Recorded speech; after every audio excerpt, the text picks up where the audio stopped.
High guys, welcome to my channel. আশা করি সবাই খুব ভালো আছো, আমিও খুব ভালো আছি। দীঘার পরের দিনই পৌঁছে গেছি।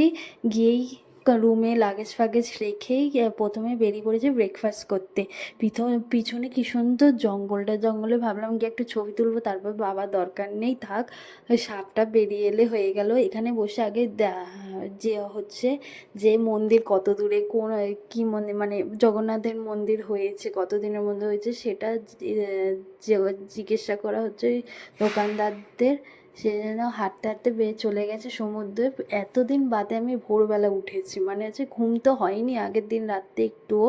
পুরো ফাঁকা, দেখতে পাচ্ছ দীঘাতে যখনই বাস থেকে নেমেছি খুবই ঠান্ডা ছিল, তারপর আস্তে আস্তে গরম লাগা শুরু হচ্ছিল।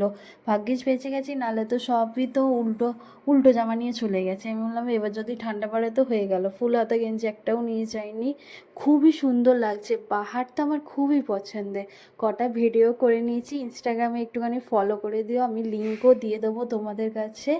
এবার হচ্ছে পরের পার্টে আমি কি করলাম না করলাম সব দেখিয়ে দেবো তোমাদের, ঠিক আছে? একটু একটু করে আমি তোমাদের ভিডিও করে ছাড়বো, পোস্ট করব। তোমরা একটুখানি লাইক, কমেন্ট, শেয়ার, সাবস্ক্রাইব করে দিও বন্ধুরা। তোমরা ভিউজ হচ্ছে কিন্তু লাইক কেন করছো না? একটুখানি লাইক করে দাও না, একটুখানি সঙ্গে আমার থাকো না। আমার মায়ের ইচ্ছাটা আমি পূরণ করতে চাই একটুখানি।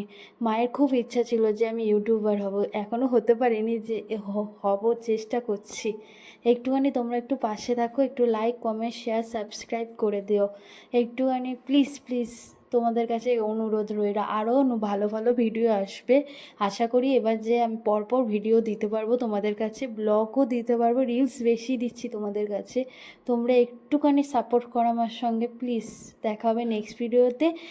দীঘার ব্লগ এখনও আসছে, কিছু কিছু দিচ্ছি আমি, ঠিক আছে? দেখা হবে নেক্সট ভিডিওতে। Bye bye.